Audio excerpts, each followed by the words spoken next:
एक कहावत है कि कुत्तों को कभी घी हजम नहीं होता, उसी तरह से कुछ ऐसे लोग भी हैं जिन्हें यदि एक सीमा से अधिक सम्मान दे दिया जाए, सीमा से अधिक महत्व दे दिया जाए तो उनको वो हजम नहीं होता।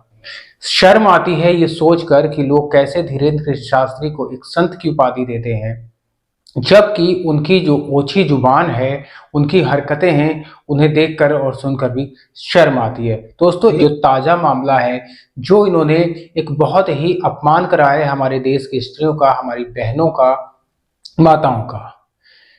इन्होंने हमारी बहनों का स्त्रियों की जो तुलना की है वो प्लॉट से की है। जिस तरह से क्या कोई प्रॉपर्टी डीलर होता है, वो एक लफंगों वाली भाषा का इन्होंने प्रयोग किया है। जो गली के लुच्चे और लफंगे होते हैं वो इस तरह की भाषा का प्रयोग करते हैं।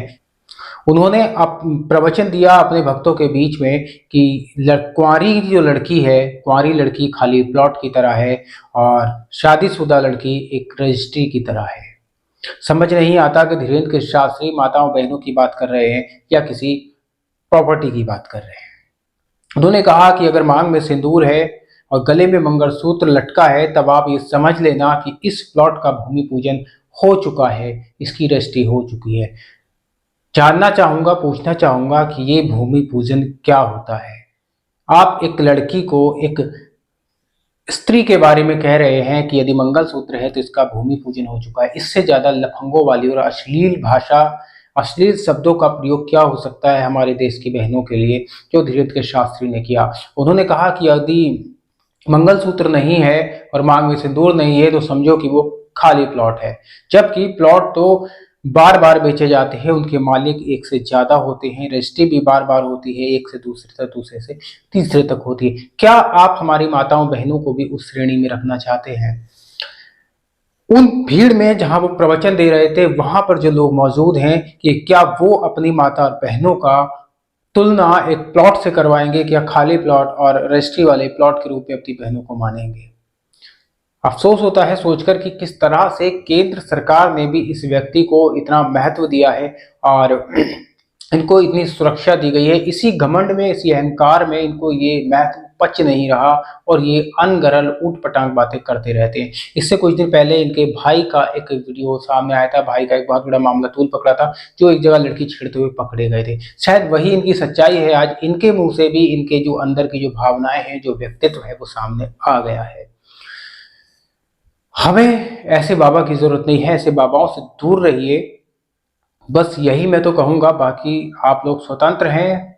जो सच है उसको देखिए, सही और गलत को पहचानिए। मैं इस व्यक्ति के बारे में बात करना नहीं चाहता, लेकिन इसकी हरकतें इतनी बुरी हैं कि बार बार मुझे बात करना पड़ती है। दरअसल ये व्यक्ति अचानक से राजनीतिक हो गया, कभी हिंदू राष्ट्र बनाने की बात करता है। अब तक तुम बालाजी के भक्त थे, हनुमान जी की शक्तियां थी और तुम एक माइंड रीडर होकर उसको चमत्कार बताते हो, लोगों का भला करते थे। अचानक से तुम फिर राजनीति में चले आए, तुम्हें हिंदू राष्ट्र याद आने लगा। दरअसल आप कहीं ना कहीं आप मध्य प्रदेश में एक योगी आदित्यनाथ बनना चाहते हैं, जबकि आप योगी आदित्यनाथ के पैरों की धूल भी नहीं है।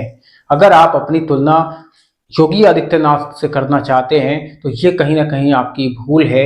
आप भूल रहे हैं कि योगी आदित्यनाथ ने अपना पूरा जीवन समर्पित कर दिया है समाज के लिए, अपने राष्ट्र के लिए, अपने धर्म के लिए, और वो आज अचानक से राजनीति में नहीं आए हैं। जब से उन्होंने होश संभाला है और उन्होंने जब से संन्यास में कदम रखा, संन्यास और राजनीति दोनों उनकी एक साथ शुरू हुई थी। योगी आदित्यनाथ कभी आपकी तरह गंदी भाषा का प्रयोग नहीं करते, वो कभी लड़कियों पर इस तरह की ऊट पटांग कटाच बातें नहीं करते।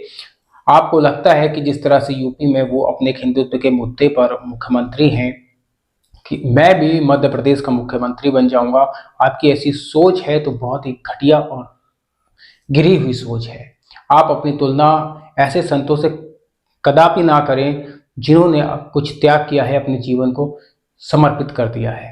आप कभी भी योगी आदित्यनाथ नहीं बन सकते, क्योंकि योगी आदित्यनाथ आपकी तरह घटिया भाषा का प्रयोग नहीं करते। आपकी तरह कभी योगी आदित्यनाथ ढोंग नहीं रचाते, कभी पाखंड नहीं करते। इस वीडियो में इतना ही, मिलते हैं फिर किसी अगली वीडियो में। नमस्कार।